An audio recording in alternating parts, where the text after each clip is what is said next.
Pero lo primero ahora vamos a ver si finalmente podemos contar con la voz de Marta. Marta, decime algo, por favor. Buenos días, Juan. Bueno, después de Bien, todos bien. estos inconvenientes, es un placer estar acá contigo. Bueno, y felicitarte por este programa. Muchas gracias. El agradecido soy yo. Los agradecidos son en realidad los televidentes de R+.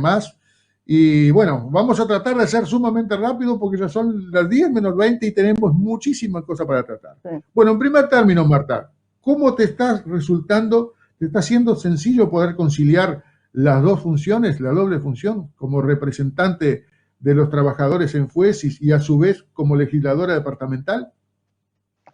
Bueno, como sencillo diría que no, ¿no? Porque creo que acá hay más compromiso, más responsabilidad, pero bueno, ahora creo que estoy logrando conciliar, ¿no?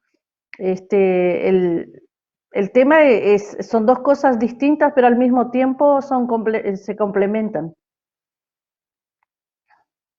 Bueno, Marta, decime, ya hace una semana prácticamente, hoy se cierra la primera semana luego de la reapertura de los comercios free shops, algo que venía siendo tan ansiado. Yo decía en su momento, ahora mientras intentábamos recomponer el audio contigo, que fui probablemente mal entendido por algunas personas, porque antes que saliera al aire, incluso edición ilimitada, ya hace bastante más tiempo, digamos, antes que se suspendieran las actividades de los comercios de free shop, yo era uno de los que sostenía un cierre parcial. ¿Qué quería decir con esto, con el cierre parcial? No estuve nunca de acuerdo con el cierre a rajatabla de los comercios. Lo que sí decía que me parecía podría ser una medida inteligente permitir la apertura de los comercios free shop de lunes a viernes como forma de poder distribuir a lo largo de esos 5 días todo ese contingente de personas que arriba, por lo general, todos juntos en un mismo día, el día sábado. Y creo que quedaba demostrado por el hecho de que durante todos esos días de la semana igualmente llegaban ómnibus con compradores a nuestra frontera.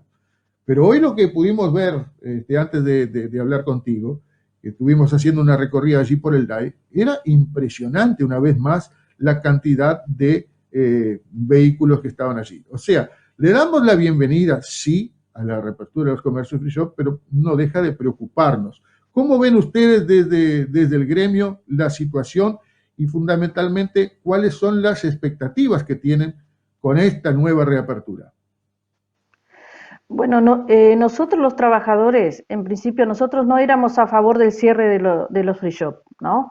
Este, porque entendíamos que en los free shops se llevaba adelante todos los protocolos, que eso fue un trabajo que nosotros iniciamos antes de que se estableciera un protocolo por el Ministerio de Salud Pública. Con FUESIS veníamos trabajando y muchas empresas donde tenemos organización sindical ya lo habían empezado a implementar, mismo que no estuviera acordado ya con el gobierno, ¿no? A nivel nacional. Nosotros sabemos que mientras estuvo cerrado el free shop, los ómnibus siguieron viniendo, porque vienen por otros comercios, los comercios que nosotros decimos mal llamamos de los turcos, porque en realidad no son turcos, y bueno, entendemos que, a ver, no entendemos por qué parcial, ¿no? Porque si se cerrara el comercio todo, entendería, pero quedó la mayoría del comercio quedó abierto. Y al mismo tiempo, creo que estas acciones debían ser en conjunto con Libramento, porque Libramento estuvo cerrado, y realmente cerrado, porque lo único que mantenían eran supermercados, farmacias, bueno, las cosas de primera necesidad, ¿no? Y acá todo abierto. Cuando vuelve a abrir Libramento, cierran el free shop. Y la gente se moviliza ¿hacia dónde? Hacia el Libramento. Y entonces nosotros veíamos las calles y los comercios de Libramento llenos. Entonces la movilidad no, en Rivera tal vez sí, en el centro, en el microcentro, era reducida la movilidad, pero teníamos el Libramento, todos los riverenses circulando, ¿verdad? Entonces, nos parece que esas medidas parciales así no son efectivas desde nuestro punto de vista. Sí, yo decía también que no me cabe duda, lo dije mientras intentábamos recomponer el contacto contigo, que no me cabe duda que efectivamente la enorme mayoría, por lo menos, de los empresarios de comercio free shop están adoptando todas las medidas porque están defendiendo precisamente su fuente de recursos y saben que de ellos también dependen muchísimas familias. Y no solamente quienes trabajan en el rubro free shop, sino todo el entorno, todo lo que gira en torno a la actividad de free shop. Aún así, Además, infelizmente, sí, dime. no, que además nosotros pensamos que esto fue una actitud improvisada porque cerraron los free shop, pero no tuvieron en cuenta cómo afectaba a los trabajadores, ¿no? Porque eran trabajadores que ya venían, la mayoría había utilizado todas las modalidades de seguro y no podían volver a acceder a la prestación, ¿no? Entonces, después el ministro de Trabajo larga un decreto, pero que contempla a partir del 1 de abril. Y bueno, y nosotros como trabajadores llevamos adelante, participamos en reuniones con representantes departamentales y nacionales, con la Asociación de Free Shop, con Cámara de Free Shop y todo esto para ir viendo, porque también encontramos el inconveniente de que mismo con ese decreto había dificultad, el sistema de BPS rechazaba. Bueno, después de varias instancias se logró, Mieres puso una abogada para analizar caso por caso y se logró ingresar estos compañeros. Pero también nosotros hacíamos ver que el free shop desde el 23 al 31, esos compañeros quedaban sin cobertura. Y fíjese que es una semana, es la cuarta parte de los ingresos que ya son menguados, y al ir al seguro son más Aún más. menguados aún. Y si todavía le quitas una semana al trabajador, a ver, entendemos que hay una pandemia, todo, pero nosotros los trabajadores no podemos pagar el costo más alto, ¿no? Ahora Ciertamente. el ministro Mieres firmó corrigiendo eso, y la flexibilización es a partir del 23 de marzo. Bien. Marta me preguntaba, y seguramente tú podrás responderme, eh, Rivera siempre ha sido bastante, en Rivera siempre ha sido bastante difícil que los trabajadores se agremien, se nucleen en sindicatos. Transcurridos 15 años de un gobierno frente amplista en el que, digamos, se incentivaba o por lo menos se crearon muchos sindicatos, incluso a instancias de los propios gobiernos. ¿Ha cambiado en algo eso acá en Rivera? ¿Se nota un cierto afán o una cierta reducción en el temor de los riverenses a afiliarse a los sindicatos?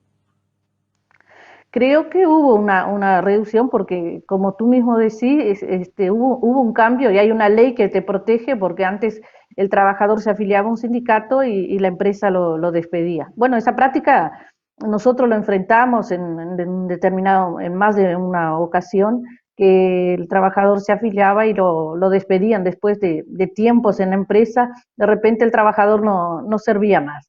Bueno, en unos casos se logró revertir eso, y bueno, y los trabajadores volvieron a su trabajo.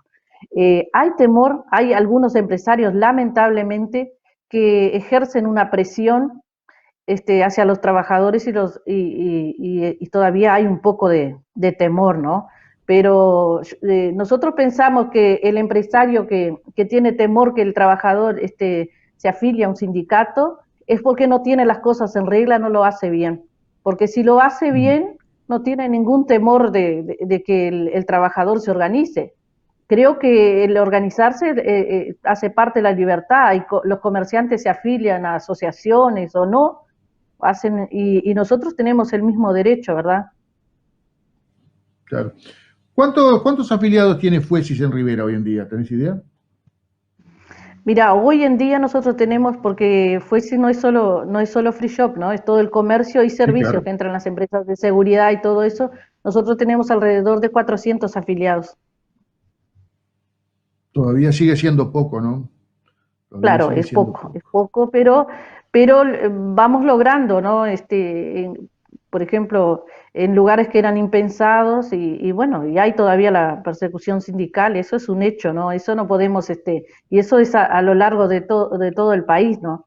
No es solo acá en Rivera, pero en Rivera hay una presión mayor.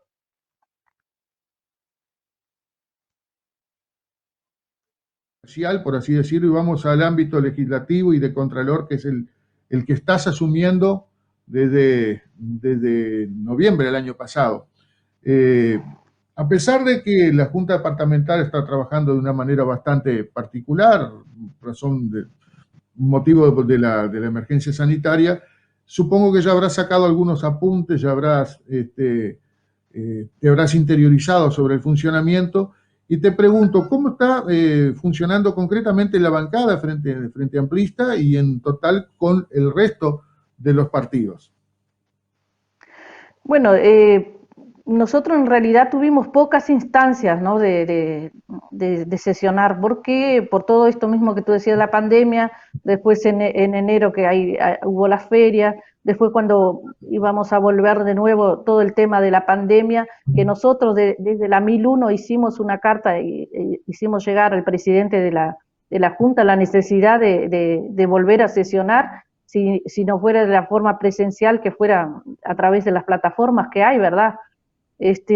Porque nosotros, no, más en un momento en esta crisis sanitaria que atraviesa Rivera, la frontera acá, no estar trabajando me parece que es no respetar a la gente que nos votó a todos nosotros para legislar, y creo que esto es un momento de trabajar coordinadamente con Libramento, que nosotros de la bancada de Frente Amplio ya hicimos aproximaciones, ya estuvimos reunidos con algunos vereadores, y creo que se debe trabajar, ¿no? en conjunto. Ya hemos dialogado con algunos de otros partidos, sí, y bueno, y la bancada de la del Frente Amplio está trabajando coordinadamente, y bueno, ahora tenemos un trabajo que es el presupuesto, que, que ingresó ahora esta semana, y bueno, ya acordamos, ya teníamos previamente acuerdo de cómo íbamos a trabajar, cómo íbamos a reunirnos y enfrentar este trabajo. ¿Estuviste ya viendo algo sobre el presupuesto o todavía no? No, lo estuve mirando así nomás, pero no voy a hacer ninguna apreciación porque sería muy liviano, ¿verdad? Hacer ahora en este No, momento seguramente, porque, claro, el lunes nosotros ciertamente. arrancamos con las reuniones con los otros compañeros. Te tiro algo como para que lo puedas llegar a tener en consideración en la bancada y analizar detenidamente. Estuve cotejando datos del presupuesto anterior con muy someramente y muy preliminarmente, porque también gracias a un amigo dispongo del documento actual y ya tenía el anterior. Y lo que decía también en la pausa, mientras esperaba el contacto contigo, es que en esta oportunidad se nota, digamos, un cambio en cuanto a la aportación de recursos nacionales y departamentales. Hasta el periodo pasado eran porcentualmente mayores, más significativos los ingresos que se presupuestaban, o sea, se presuponían que Claro, iba a disponer la Intendencia, eh, de los recursos departamentales en detrimento de los nacionales. Hoy en día eso cambia y pasan a ser los recursos de origen nacional los de mayor significación. Habría que ver cuál es la razón para esto y bueno, habrá que empezar a estudiar este presupuesto y seguramente habrá tiempo como para seguir dialogando. Marta, te agradezco muchísimo el contacto. Lamentamos estos inconvenientes que tuvimos al inicio de la comunicación, pero este es el primer contacto nada más de muchos que seguramente iremos teniendo con distintos ediles de distintas bancadas. La semana pasada tuvimos a la doctora Nancy Olivera, hoy te tenemos a ti, la semana que viene intentaremos dialogar con alguien del Partido Colorado o de Cabildo Abierto, y estamos a las órdenes, tanto desde edición ilimitada como de la propia R+, para lo que ustedes dispongan. bueno, yo el agradecimiento, y es más decir que estamos siempre a las órdenes, Juan, porque nosotros cualquier iniciativa o algo, aporte, bueno, estamos dispuestos a llevar adelante, porque y reconocemos la experiencia que has tenido, ¿no? en la Junta, y eso es valorable, y bueno, y sentiría mucho gusto en atender cualquier iniciativa o algo que tú puedas hacer llegar. Muy bien. Muchas gracias, Marta. Será hasta una próxima.